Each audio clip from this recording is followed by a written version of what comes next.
Welcome to CLC judicial. यह Bihar J mock interview का part 18 है। एविडेंस एक्ट हम लोगों का चल रहा। हम लोग 1 to 1 सब्जेक्ट वाइज भी मॉक कराते हैं, हर सब्जेक्ट का कराते हैं। और आप विशेष जानकारी के लिए हमें इस नंबर पे 9262810582 पर अपना नाम बिहार जे मॉक इंटरव्यू लिखकर ये जानकारी हासिल कर सकते हैं। और ये ऑनलाइन इंटरव्यू पूरी तरह से निःशुल्क है। आप अगर इसका लाभ उठाना चाहते हैं, हम लोगों के साथ जुड़कर अपने सपने को साकार करना चाहते हैं, तो हमें इस नंबर पे व्हाट्सएप कीजिए। अपना नाम और बिहार जे मॉक इंटरव्यू जरूर लिखिएगा। तो आइए देखते हैं एविडेंस एक्ट का ये इंटरव्यू। बिट बेटर, हाँ अब बिल्कुल ठीक है। हम लोग डाइंग डिक्लेरेशन हम लोगों को करना है, राइट? Yes sir. नया वाला में डाइंग डिक्लेरेशन जो है, क्या यह बात ठीक है कि मरते समय कोई झूठ नहीं बोलता? Is it true that nobody speak a lie at the time of death? Yes sir. ये आंसर नहीं होना चाहिए। ये ठीक है, ऐसा माना गया है कि मरते समय कोई झूठ नहीं बोलता, और इस पे एक लीगल मैक्सिम भी है। And this has been the reason for having provision for dying declaration. तो अगर सवाल यह है कि ये क्या यह बात ठीक है कि मरते समय कोई झूठ नहीं बोलता, तो आप कहिए कि ऐसा माना जाता है, लेकिन human behaviour, there is no guarantee of human behavior, and therefore prudence, the rule of the prudence is the corroboration. Dying declaration इसी बात पे ही आधारित है कि मरते समय कोई झूठ नहीं बोलता। तो अगर मरते समय कोई झूठ नहीं बोलता तो फिर कोरोबरेशन की आवश्यकता नहीं होनी चाहिए। डाइंग डिक्लेरेशन का जो होल लॉ है, that is not very much clear. दोनों बातें कही गई हैं। अनकोरोबरेटेड डाइंग डिक्लेरेशन पे भी सजा हो सकती, और even if there is a dying declaration, corroboration is rule of prudence. तो अब now if dying declaration is highly contrary to fact of the other case, the justice means right to what is right, that is right, and what is wrong, that is wrong. So whether dying declaration requires to be corroborated or not to be corroborated, the rule says that there is no provision that dying declaration cannot be relied upon unless corroborated. There is no such provision. If dying declaration is relevant, and even upon the basis of uncorroborated dying declaration, a man can be convicted. This is just a provision. But merely because there is a provision, that does not mean to divorce the law of prudence. The law of prudence requires corroboration. So, dying declaration is basically on this maxim that no one at the time of death would speak a lie. अच्छा, ये बताओ, ये जो section, एक चीज और shortcut में बता दो यहाँ पर। Yes sir. अगर वो पूछें कि नए वाले में क्या सेक्शन है, अगर अब वो क्या पूछेंगे, अब ये तो प्रीजज नहीं हम लोग कर सकते। तो अगर याद है तो बता देना, और याद नहीं है तो सर अभी ठीक से याद नहीं हुआ, पुराना तो याद है। तो नए वाले में डाइंग डिक्लेरेशन कितना है?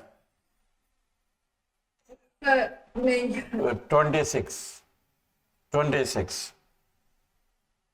तो ये 26 में 4 category of witnesses are there.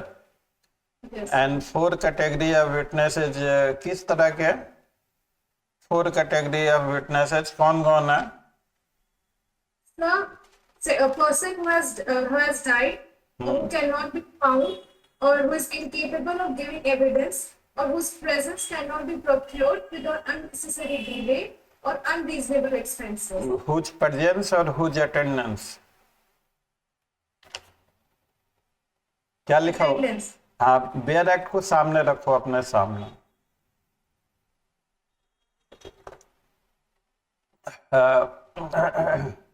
Attendance, sir.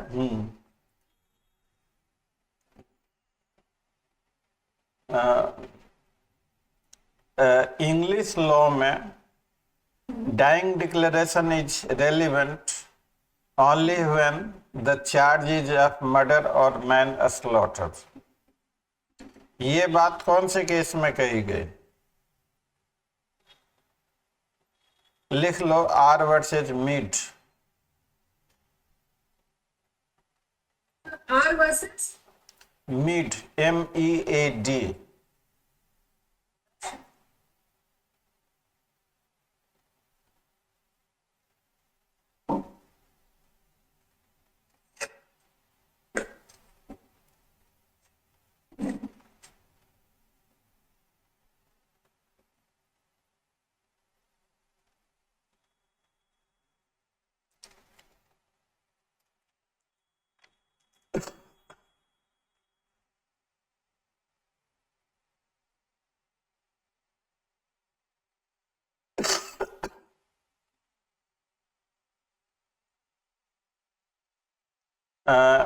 एक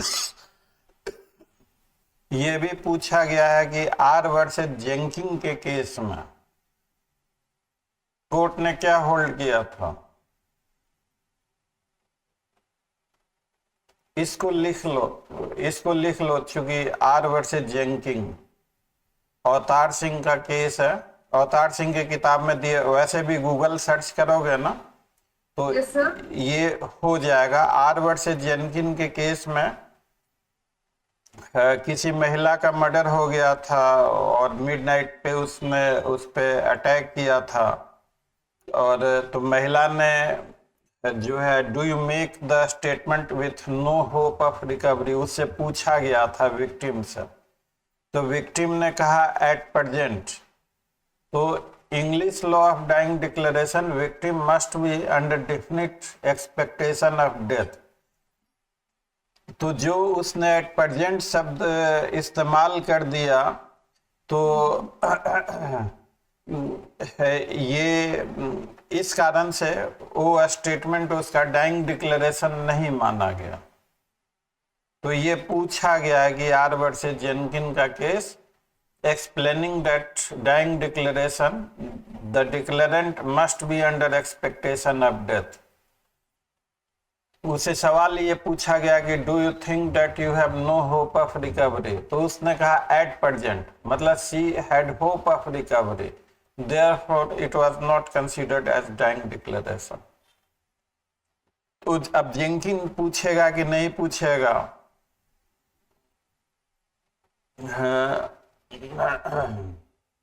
और ये मरते वक्त कोई झूठ नहीं बोलता, यह बात सुप्रीम कोर्ट ने इस पे रिलाई किया, और केस का नाम है Radha Krishna versus state of Karnataka. Note कर लो, राधा कृष्णा, पीवी राधा कृष्णा, जैसे पीवी नरसिम्हा राव था ना, ये PV Radha Krishna versus state of Karnataka. तो जो लीगल मैक्सिम है कि नेमो मोरिटुरुस प्रिज्यूमटुर मेंटिरी, मतलब no man would speak a lie at the time of his death, no man would like to meet his maker with a whisper of falsity at. तो राधा कृष्णा के case में तो अगर पूछा जाए कि मरते वक्त क्या कोई झूठ बोलता है या नहीं है, तो आप कहिए कि ऐसा माना जाता है, लेकिन human behaviour is very strange, it cannot be guaranteed. Therefore, rule of prudence is corroboration. ये कैसा आंसर रहेगा? अच्छा, हाँ, मतलब ऐसे ही क्या कर रहा है? सर्टिफिकेट। हाँ हाँ। अब नाउ डाइंग डिक्लेरेशन कौन रिकॉर्ड कर सकता है? Dying declaration can be made to any person. ये राइटिंग में होना चाहिए, नहीं होना चाहिए? Sir, it is not necessary to be in writing. It can be in the form of words spoken or even in the form of gestures, signs made. Absolutely correct. कोई format भी होना चाहिए डाइंग डिक्लेरेशन का? No, sir. Not necessary to be in a definite format, but if it is recorded in a question answer format by a magistrate, it is considered to be more reliable. हाँ, because there is a presumption of the judicial act. एक magistrate dying declaration record करने के लिए पहुंचा। Can dying declaration statement under section 164 क्या can it be recorded by executive magistrate? Section 164 of CRPC. No, sir. No, sir, it can be recorded, but in that case, it will amount to extrajudicial confession. That can be to confession, na? But so far as a statement under section, confession can be recorded by any person. If it is recorded by magistrate, then this is judicial magistrate. And which type of magistrate? Even into the category of magistrate, executive magistrate are also included, or it has to be recorded alone by a judicial magistrate?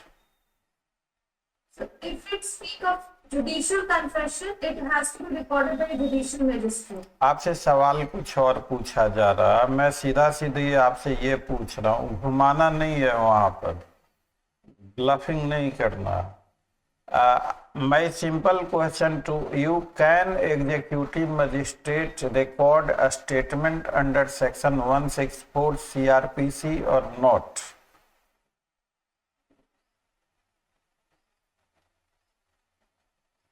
No, sir. हाँ, a statement under section 164 has to be recorded by a judicial magistrate only. इसे video सुन के ये point copy में जरूर note कर लीजिएगा। If executive magistrate records a statement, so that may amount admission, and it has no that much of the probative value as much is the probative value under section 164 CRPC. Probative value relates to value of probability, value of normally evidentiary value is also known as probative value. Higher the probative value, high chances of reliability of the court. As high the probative value is, so the probative value of judicial confession is maximum, and the probative value of extrajudicial, this is extrajudicial or non-judicial? Dying declaration. So far as the confession, one is judicial confession, another is non-judicial confession or extrajudicial confession. So it is extrajudicial confession. A confession recorded by a person other than the magistrate is known as extrajudicial. So, what is the basis of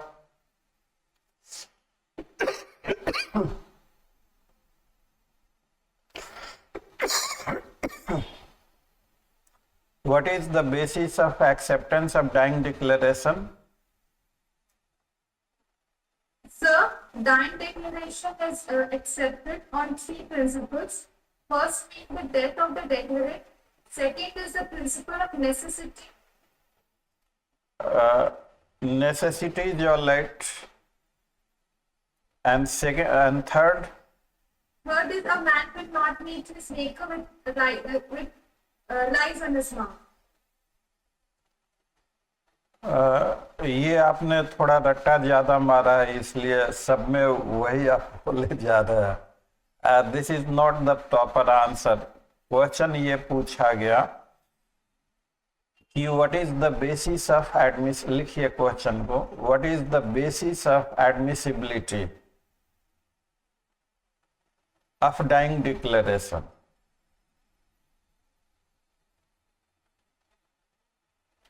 What is the basis of admissibility of dying declaration? So, because dying declaration is based upon best available evidence. Best available evidence. अब meaning क्या होगा best available evidence का? कि जिसकी death हुई वही बताएगा ना कि उसकी डेथ किन हालातों में हुई. तो therefore there is necessity that best evidence be allowed to come.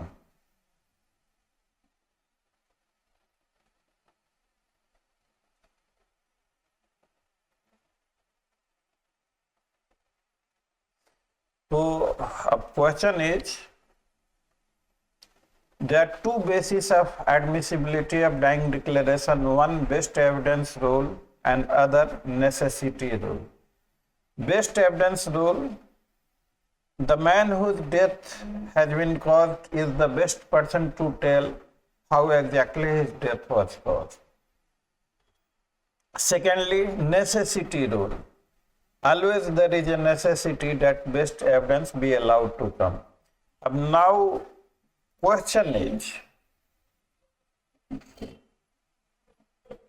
there is danger of admissibility of dying declaration because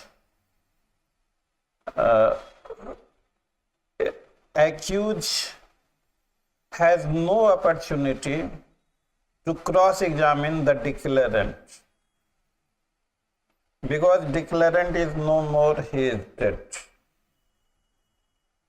So admissibility of dying declaration is also one of the exception of principle of natural justice, because principle of natural justice tells you odi alteram partem, no one is to be condemned unless heard. So since accused has no opportunity to cross-examine the declarant, this is number one. Number two, to prove a statement, maker of the statement is required to be called. A maker of dying declaration is no more. Now dying declaration is proved by a third person. So therefore dying declaration is also an exception to hearsay rule, because evidence must be direct. कौन सा section है? Section 59 and 60. 59 है या 60 है? Sir, 59 कहता है oral facts must be proved by direct evidence. Scientific oral evidence must be direct knowledge. Yes, 60 है. This is 60. तो oral evidence must be direct. अब डेथ कैसे हुई? उसका तो डायरेक्ट एविडेंस वाला तो मर गया, अब थर्ड पर्सन लेके आ रहा. तो dying declaration is an exception to hearsay rule also. समझ गए इसको? Yes, sir. दो चीजों पे बेस्ड है एक best evidence rule. How best evidence rule? Because the man whose death has been caused is the best person to tell how his death took place. Necessity rule, there is always necessity that best evidence be allowed to come. हो गया dying declaration. Dying declaration से related कुछ cases हैं, तो ये तुम खुद इसको कर लेना. मतलब means you are a good student. हम यहाँ पे टाइम लगाएंगे तो पकाला नारायण स्वामी हम लोगों ने कल कर ही रखा था. हाँ यस सर. हाँ, एक केस तुमने पढ़ा ही होगा, Kushal Rao versus state of Bombay.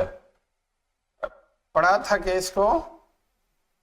Yes sir, से कुछ रेशियो कर रहे थे. वो पढ़ लेना वो केस को. अगर कोई इशू होगा तो मुझे बताना. मतलब अगर हम लोग चाहें भी तो होल सिलेबस को कवर कर पाना टाइम ही नहीं है. रात दिन भी एक कर देना न स्टॉप तो भी नहीं हो सकता. तो कुछ चीजें तुम अपनी एंड से कर लो, हम बताते चलते हैं. और जहां जहां जैसे डाइंग डिक्लेरेशन एक कंसेप्चुअल है, अब तक बहुत बार पढ़ा हो. How this is based upon best evidence rule, how this is exception to hearsay rule. पढ़ना और समझना दोनों अलग अलग दो चीजें होती हैं. हाँ, और डाइंग डिक्लेरेशन के कोरोबरेशन की जरूरत है या नहीं है?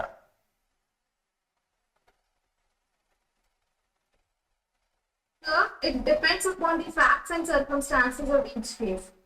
If the dying declaration is trustworthy and reliable and inspires confidence in the court, then it can be relied upon. ये ठीक है बिल्कुल. There is no provision requiring corroboration of dying declaration. This is number one. There is no provision that uncorroborated dying declaration cannot be accepted. But the rule of prudence is that corroboration sometimes become necessary. ये एक कुशा versus justice बहुत सारे cases इसमें थे. थोड़ा इनको पढ़ लेना किए ही हो. और इसमें हम लोग ज्यादा समय नहीं देंगे. डाइंग डिक्लेरेशन के बाद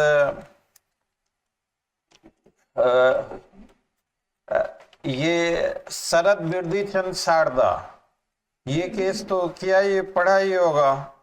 Yes sir. इस केस में क्या कहा गया? सर इस केस में वाइफ ने लेटर्स लिखे थे अपने रिलेटिव्स को, अपने फैमिली को कंप्लेन करते हुए कि हस्बैंड के उसको हरासमेंट जो फेस करे हस्बैंड को, उसके 1 महीने के बाद वो सुसाइड कर लेती है. तो कोर्ट ने कहा कि वो जो लेटर्स उसने लिखे थे that were the circumstances of the transaction resulting in death. Correct. और उसके बाद फिर इसे आगे कुछ 32 से नहीं पूछा जाता है. 33 क्या कहता है? सर आपने कल बताया हाँ, तैयार कर लिया इसको? हाँ सर, थोड़ा बहुत पढ़ा है. थोड़ा बहुत क्यों पढ़ा? पूरा पढ़ना चाहिए था. चलो, ये 33 जो है कि अगर प्रीवियस प्रोसीडिंग में कोई स्टेटमेंट किसी विटनेस का है और वो विटनेस जिसका स्टेटमेंट प्रीवियस प्रोसीडिंग में है वो या तो डेड है या कैन नॉट बी फाउंड और has become incapable of giving evidence. How a man can be incapable of giving evidence? अभी ठीक है, कल को अनसाउंड माइंड का हो गया तो इनकैपेबल, और whose attendance can not be procured. तो प्रीवियस प्रोसीडिंग का कोई विटनेस, नॉर्मली लॉ है कि हर केस अपने खुद के एविडेंस पे डिसाइड होना चाहिए. This is the normal law. But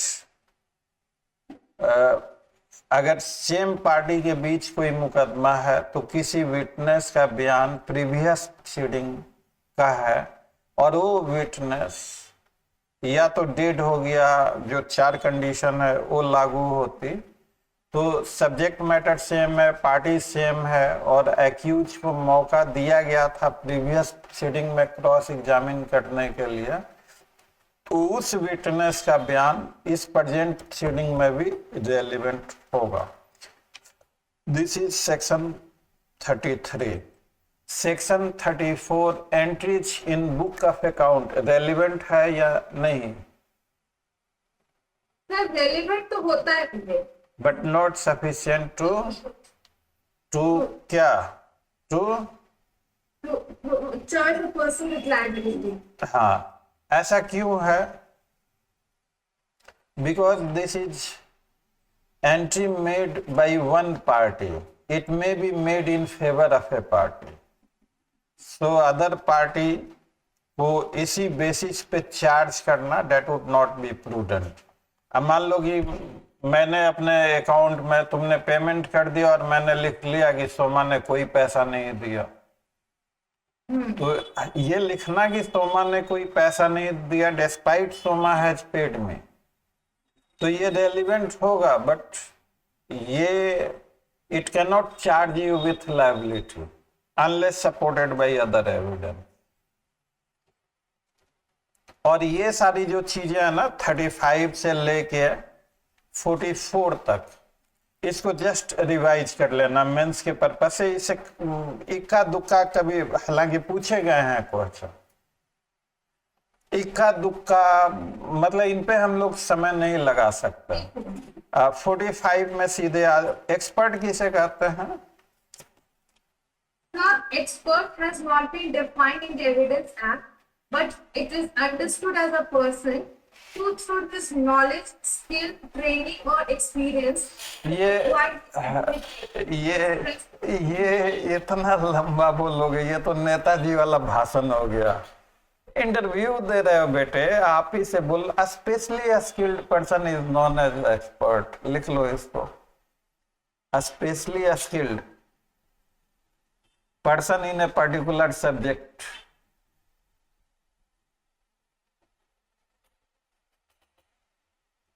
क्या इज दिस डेफिनेशन ठीक है बोलने लायक? अब हमें नहीं पता। शॉर्ट में है तो ये लेकिन बहुत अच्छे कंसेप्ट्स फॉर्म में जैसे वो करते हैं, जैसे कि ड्राफ्टिंग रीडिंग होने से एकदम प्रिसाइज वैसा ही है। हाँ, मतलब ये सारी अब जैसे लंबे लंबे चीजें बोलोगे ना, तो लंबी लंबी चीजों का जो है मतलब कंसाइजनेस कब आती है? अपनी बातों को पूरा भूमिका बना के और बढ़ा चढ़ा के कहना मेरिट है, या संक्षिप्त में अपनी बात पूरे डिटेल्स में बताना मेरिट है, या अपनी बात संक्षिप्त में बताना मेरिट है? दूसरा वाला। अपने फ्रेंड से जो बच्चे लोग हैं उनसे चर्चा करना, बताना कि सर कह रहा था कि अपनी बात डिटेल्स में बताना मेरिट है या संक्षिप्त। Brevity is the soul of wits, किसने कहा था? Brevity means brevity. हाँ, ब्रेविटी BREVITY, ब्रेविटी मीन्स नहीं पता, नहीं बता पाते। अब हमें भी नहीं पता, गूगल करके अभी बताओ हमको। Brevity BREVITY। अब लॉ स्टूडेंट हो के अगर ब्रेविटी को गूगल करो, हम आए 1 सेकंड में आ गए।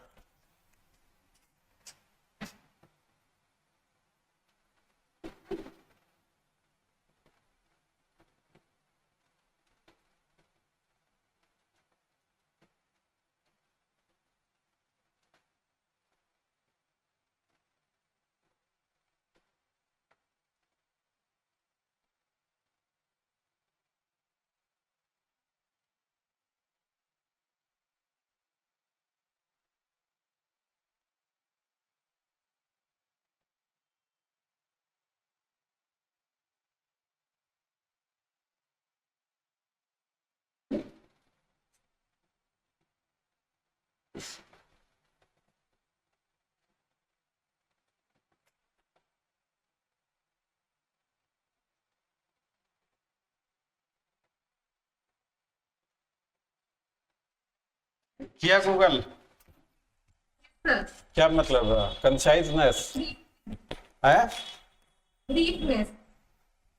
हाँ, प्रीवियस कंसाइजनेस, शॉर्टनेस।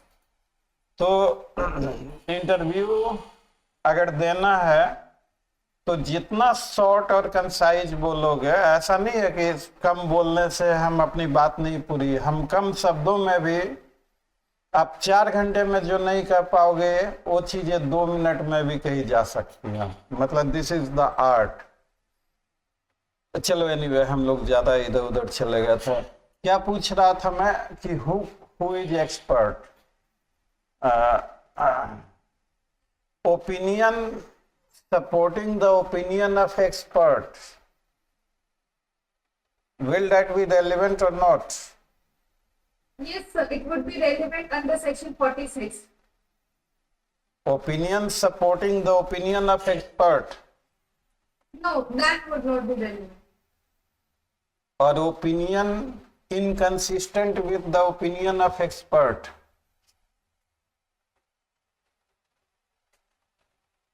सेक्शन 40 क्या कहता है? Sir, सेक्शन 40 नहीं, सॉरी, सेक्शन 46 39 तो नए वाले में आ गया है, और 40 मतलब 45 को 39 कर दिया है नया वाला, और 46 को 40 कर दिया है। तो मैं 40 बोल पड़ा नए वाले के हिसाब से, वो इनफैक्ट 46 ही है। तो ओपिनियन आइदर सपोर्टिंग और opinion which are inconsistent with the opinion of expert, both are relevant. Opinion किसे कहते हैं? What is the meaning of opinion?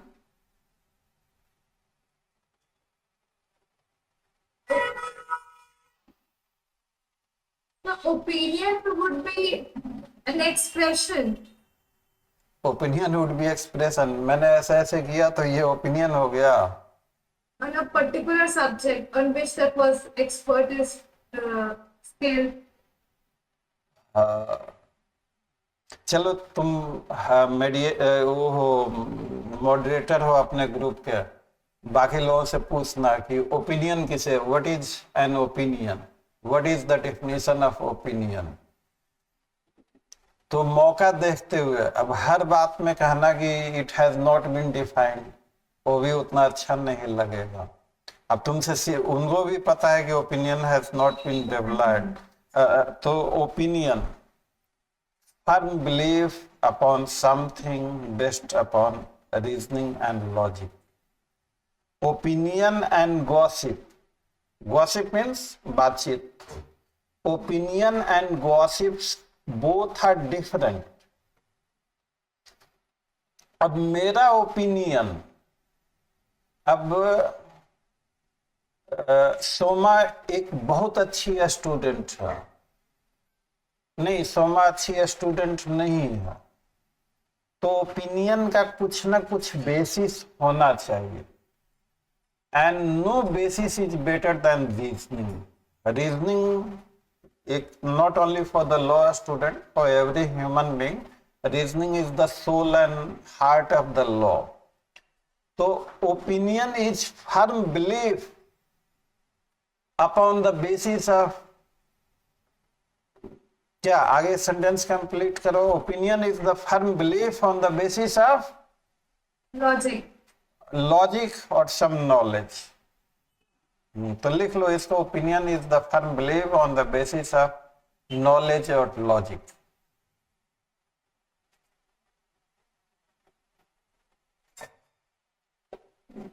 कुछ चीजें बीच में एक इम्पोर्टेंट जो पूछा जाता है, रेलिवेंसी ऑफ जजमेंट, तो वो छूट गया था जल्दबाजी में।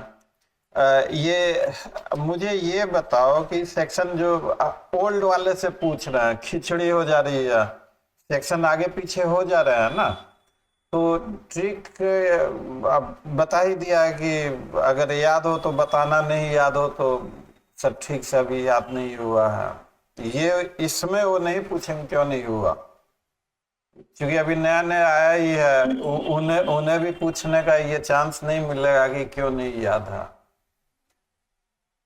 तो सेक्शन 40 जो है कि प्रीवियस जजमेंट रेस जुडिकाटा के तौर पे है। सेक्शन 41 जजमेंट, 4 तरह के जो जजमेंट हैं, मैट्रिमोनियल, इंसॉल्वेंसी, प्रोबेट और एडमिरल्टी। ये अगर कोई जजमेंट है तो ये कंक्लूसिव होगा। कंक्लूसिव जजमेंट में evidence is not allowed to disprove. When a fact is conclusive, conclusive कब होगा? When a fact becomes conclusive. So when no evidence is allowed to disprove it. Perfectly correct. 100 पर मेरे बस में होता तो मैं 100 में 101 देता। This is the perfect and the most beautiful answer. तो 4 तरह के जो जजमेंट हैं, मैट्रिमोनियल, इंसॉल्वेंसी, प्रोबेट और एडमिरल्टी, इनको चारों को एक लिख लो। जैसे probate P, matrimonial M, Admiralty A और इंसॉल्वेंस PMAI। मतलब इन चारों से इसे कभी भूल गए तो इस फार्मूले से याद हो जाएगा।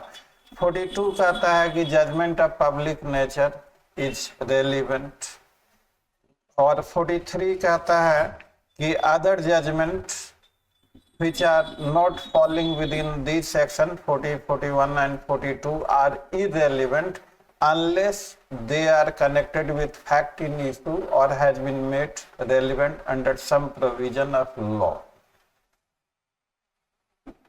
अब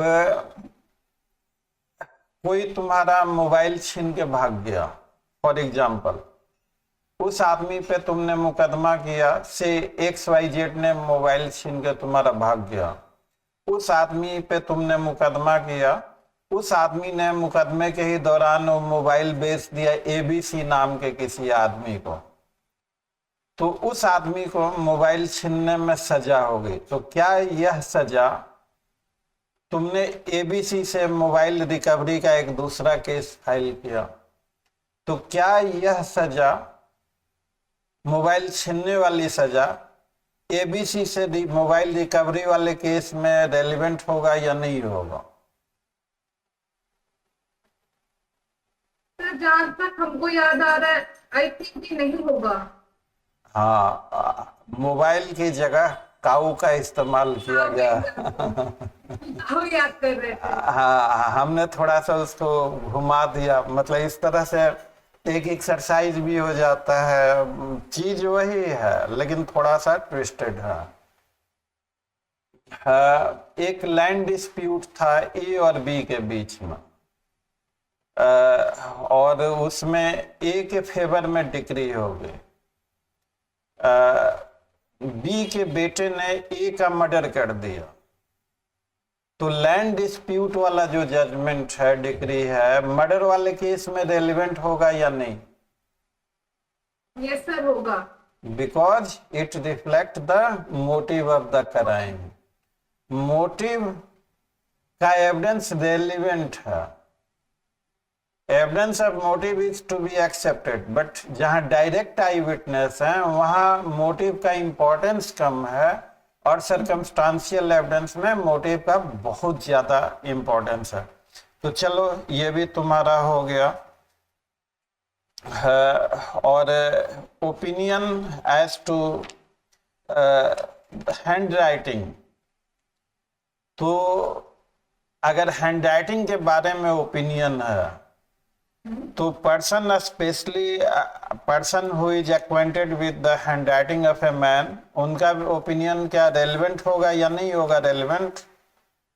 होगा sir, under 47। Yes, correct, exactly correct. Now coming back to character evidence. Character और रेपुटेशन में क्या अंतर है?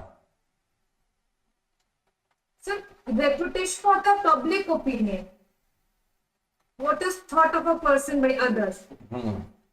एंड कैरेक्टर कैरेक्टर होता है सर, वो रेपुटेशन और डिस्पोजिशन दोनों मिलाकर कैरेक्टर बनता है. what a man inside is, that is character. What really a man is, that is the character. And reputation is what the man is into the eyes of other. तो ये पूछा गया है कि what is difference between character and reputation. तो short सा cute सा answer कि character what a man inside is and reputation is what a man in the eyes of others. Character is inside, reputation is outside. Character property होता है या reputation property होता या दोनों प्रॉपर्टी होता. सर जहाँ तक पता है कि रेपुटेशन प्रॉपर्टी होता है. बिल्कुल ठीक है. There is no law dealing with the character as property. Reputation property होता है because damage to reputation you can file suit for damages. You can also start criminal proceedings also. तो civil cases में character relevant है या नहीं? General rule में character relevant नहीं होता है सिविल केसेस में. अब मान लीजिए कोई आदमी झूठा है,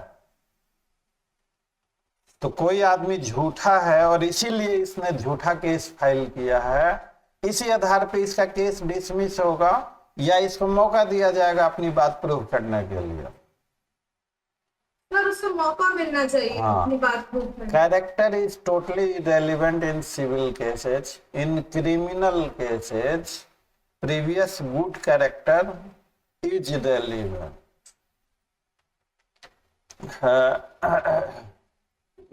ये सेक्शन 53 और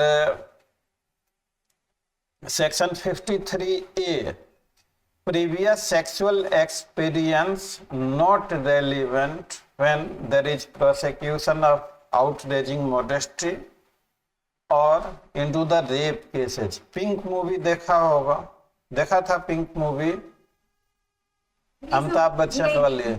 हाँ, कभी समय मिले तो लॉ स्टूडेंट को देखना चाहिए. हालांकि वो तो मूवी है जस्ट, लेकिन है तो हमें अच्छी लगी थी, हमने देखा. 54 previous bad character not relevant accept in reply. ये तो शायद पूछा था पीछे, तुमने बताया भी था इसको. और कैरेक्टर एज अफेक्टिंग डैमेजेज वहां पे रेलिवेंट हो जाता है. What is judicially noticeable fact? Sir, judicial facts of which the court shall take judicial notice. हाँ, मतलब यूनिवर्सल फैक्ट जिसके ट्रूथ के बारे में डाउट नहीं किया जाता. और 56 में judicially noticeable fact need not be prove. और 57 में उनका कुछ सर्टेन इंस्टांसेस दिया हुआ है. 58 ऑलरेडी हम लोगों ने कर लिया है. Admitted fact need not be prove. थोड़ा स्पीड ठीक है ना, मतलब अगर इस तरह से नहीं करेंगे तो होगा ही नहीं. 59 अभी तुमने बताया कि proof of fact by oral evidence. तो all fact except content of document need to be prove by oral evidence. 60 अभी हम लोगों ने किया. तुमने गोली चलाते हुए देखा नहीं, लेकिन गन साउंड सुना. आर यू डायरेक्ट विटनेस और indirect witness? Sir direct witness होंगे to the extent of hearing the gun sound. Yes sir. गोली की आवाज सुन के तुम बाहर को निकला और तब तुमने देखा, तो गोली की आवाज सुन के बाहर निकले तो यू बिकम डायरेक्ट विटनेस. चूंकि सेक्शन 60 में दिया हुआ है कि अपने कानों से सुना, आंखों से देखा, अपने ज्ञानेंद्रियों से महसूस किया, ये सारी चीजें दी हुई है. सेक्शन 61 में कंटेंट्स ऑफ डॉक्यूमेंट कैसे प्रूव किए जाएंगे? सर सेक्शन 61 के हिसाब से वो कहता है कि contents of document may be proved by primary evidence और सेकेंडरी एविडेंस। प्राइमरी एविडेंस में ओरिजिनल होता और सेकेंडरी एविडेंस में फोटोकॉपी होता। इसको बस इतना ही। और प्राइमरी और सेकेंडरी एविडेंस का क्या डिफिनीशन है रिवाइज कर लेना, कोई इशू हो तो मुझे वो बताना। और उसके बाद से 65 है कि किन सर्कमस्टांसेज में सेकेंडरी एविडेंस दिया जा सकता, और 65 भी है इलेक्ट्रॉनिक रिकॉर्ड के लिए। और फिर इंटरव्यू में मेंस के लिए और भी बहुत सारी चीज़ें जरूरी हो सकती हैं, लेकिन इंटरव्यू के लिए उतनी जरूरी नहीं है ये बाकी सारी चीज़ें। और उसके बाद जो है पब्लिक डॉक्यूमेंट किसे कहते हैं हम लोग? The public document, those documents which are made by a public servant in the course of their duties. हाँ, ये इसका यस बहुत ही सही एग्जांपल दिया। Any illustration of public document? The document forming the act or report of acts of official bodies हो गए। Public document का public document आपका FIR। हाँ, ये पब्लिक डॉक्यूमेंट को सर्टिफाइड कॉपी के द्वारा प्रूव किया जा सकता। यस सर, 76 के अकॉर्डिंग। सर्टिफाइड कॉपी का जो जेन्युइननेस का प्रिजम्पशन कौन से सेक्शन में दिया हुआ? 79। Yes, correct. और बाकी जो पावर ऑफ अटॉर्नी का प्रिजम्पशन, ये सेक्शन है, यहाँ पे सेक्शन पूछते हैं तो 79 पूछते हैं और 85 पूछते हैं। तो 85 किस चीज का है? तो वो पावर ऑफ अटॉर्नी के रिलेटेड है। हाँ, यस, करेक्ट। सेक्शन 90 क्या है? It is a presumption of a document which is 30 years old. तो अगर कोई डॉक्यूमेंट 30 ईयर ओल्ड है तो उसको क्या प्रिज्यूम किया जाएगा?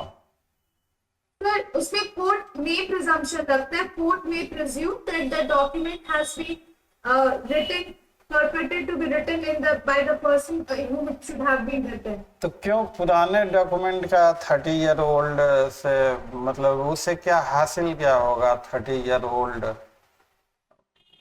मतलब उससे फायदा क्या हुआ? ये अरे 30 year old document fresh document होता तो प्रिजम्पशन होता तो ठीक भी था। 30 ईयर ओल्ड डॉक्यूमेंट का ऐसा प्रिजम्पशन देके क्या हासिल क्या हुआ हम लोगों को?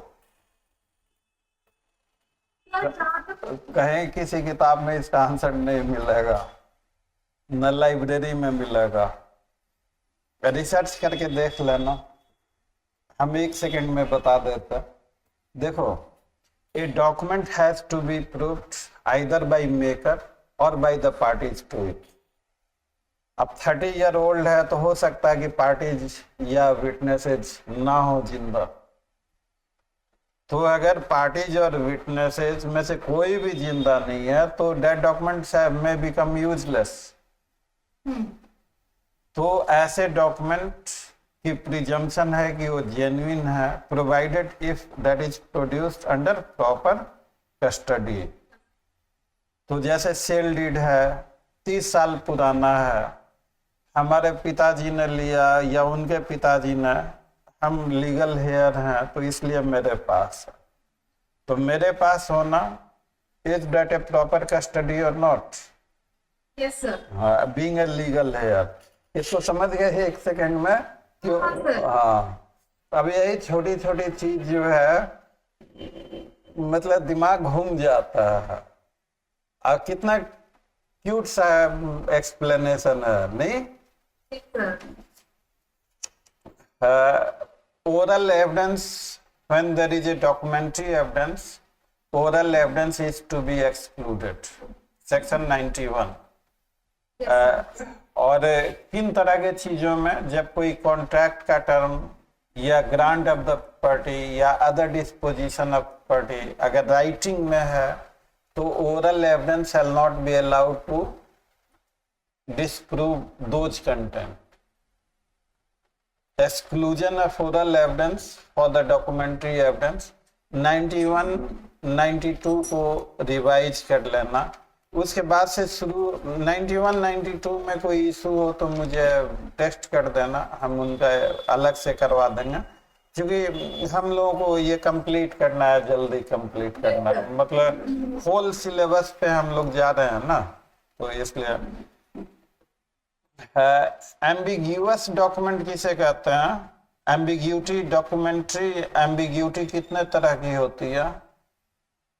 सब एम्बिगुअस डॉक्यूमेंट्स वैसे डॉक्यूमेंट्स होते हैं जिसका जो उसकी जो क्लियर नहीं हो, मीनिंग क्लियर नहीं हो।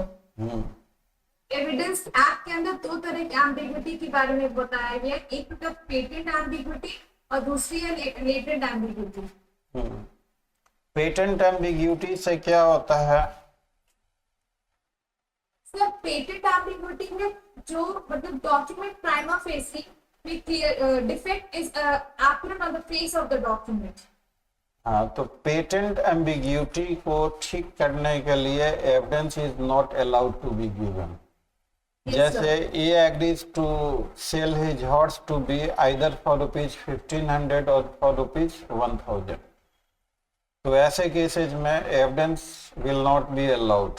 तो patent ambiguity makes the document useless and latent ambiguity को ठीक करने के लिए एविडेंस दिया जा सकता है।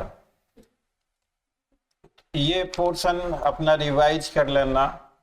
बर्डन ऑफ प्रूफ और ओनर्स ऑफ प्रूफ तुम्हारा करवाए हैं कि नहीं करवाए हैं? किसका करवाया? अभी हाल फिलहाल में करवा, अच्छा हो सकता है किसी और का। तुम्हारा तो नहीं हुआ ना burden of proof, owners of proof? What is meaning of owners of proof? When owners comes,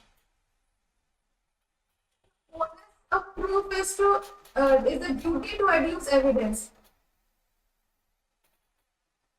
नहीं, इसका आंसर लिखो owners of proof. when a party discharges his burden to prove a fact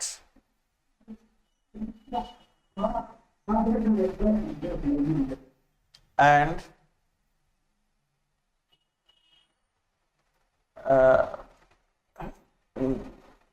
क्या लिखे पढ़ के सुनाना है वो डिक्टेशन में, मैं थोड़ा When a party discharges his burden to prove a fact.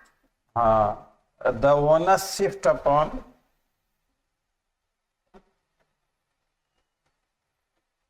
other party to disprove it.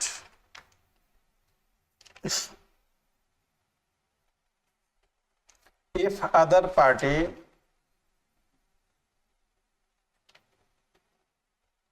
gives no evidence,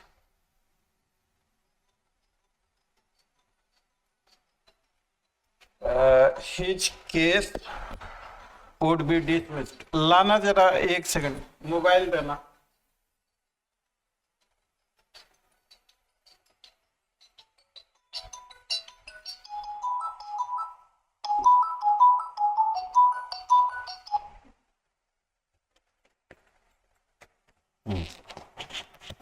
एक बार बर्डन ऑफ प्रूफ वो डिस्चार्ज हो गया, वो बर्डन डिस्चार्ज हो गया, तो this becomes now other party. जैसे मान लो कि मैंने तुम्हारे ऊपर आरोप लगाया कि सोमा ने मुझसे 1000 रुपए लिए और मुझे 1000 रुपये नहीं दिया। हमने यह साबित करना मेरी जिम्मेवारी है कि सोमा ने मुझसे 1000 रुपये लिया। तो कोई डॉक्यूमेंट है नहीं है, ट्रांजैक्शन कैसे हुआ, वो सारे अगर हमने प्रूव कर दिया तो अब तुम्हारी जिम्मेवारी होती है, ओनस तुम पे आ गया टू डिस्प्रूव। अगर तुम इन चीजों को डिस्प्रूव नहीं कर सकते तो there would be judgment against you. तो when initial burden is discharged, onus comes into picture to disprove the initial burden, और इस कारण से burden of proof is never changed। burden of proof हमेशा हमेशा one who alleges उस पे है। सिविल केसेज में it is upon a man who claims, if you want to deliver a judgment in your favor by the court, you must prove those facts on the basis of which court may deliver a judgment in your favor. If you fail to prove those facts, court may not deliver a judgment into your favor. So one who alleges, जो कहेगा वो भरेगा। मतलब पुराने जमाने से law is nothing more than common sense. So this is burden of proof. Once the initial burden is discharged, the responsibility of other party arises to disprove these facts, and this responsibility of other party is known as onus of proof. Practical इसको समझ गया, मतलब थोड़ा academic हमने teaching कर दी, यहाँ पे बता दिया। तो अब तुमसे पूछा जाए कि what is difference between burden of proof and onus of proof. हालांकि ये बहुत ही क्रिटिकल क्वेश्चन है, एक्सट्रीमली और बहुत ही हाई लेवल का क्वेश्चन है। मैंने बिहार जुडिशियल एकेडमी में कुछ क्लासेस लिया था कभी, अब तो टाइम मेरे को नहीं मिलता, कहते रहते हैं लेकिन टाइम ही नहीं है कोचिंग के अलावा।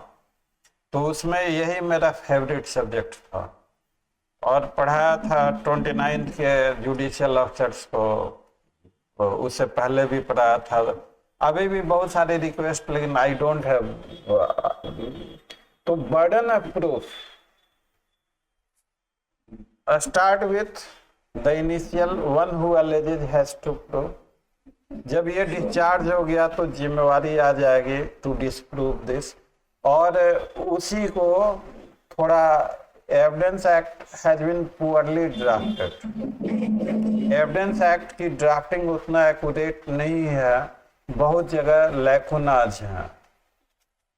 सेक्शन 101 में बर्डन ऑफ प्रूफ की बात की गई है और सेक्शन 102 में ओनस ऑफ प्रूफ की बात, और ओनस ऑफ प्रूफ को इन्होंने लिख दिया ऑन हुम burden of proof lies.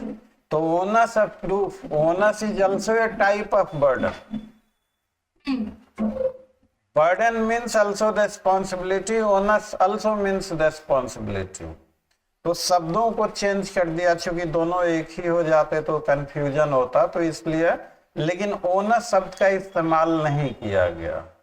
Yes, sir. तो when initial burden is discharge, जब तक हम अपना केस नहीं प्रूव करेंगे तब तक तुम्हारा कोई ओनस नहीं है।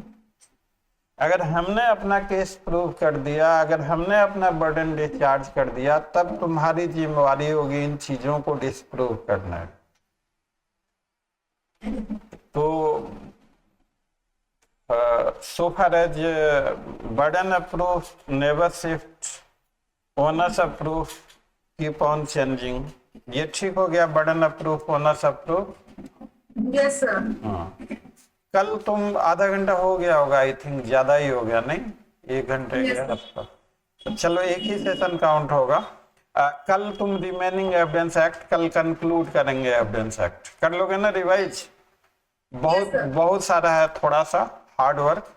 ये इज इट रियली हेल्पफुल? क्या मैं आगे से उसी तरीके से वीडियो लाइब्रेरी बनाने के लिए मैं सोच रहा, और ये सारी चीजों के लिए तो नहीं सर, अच्छा होगा, जो बच्चे पढ़ रहे हैं उनके लिए बहुत अच्छा होगा।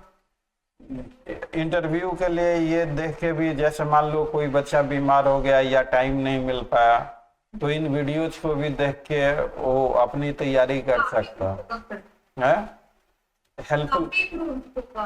कल हमने जो क्वेश्चंस बताए थे, जो आंसर्स बताए थे, उन्हें आज पढ़ते हुए प्रैक्टिस किया। अच्छा इम्प्रूवमेंट था सर। अच्छा है ना। Yes, sir. एक इनमें से कोई कल वाला वीडियो डाले यूट्यूब पर प्रचार के लिए? डाल देंगे सर।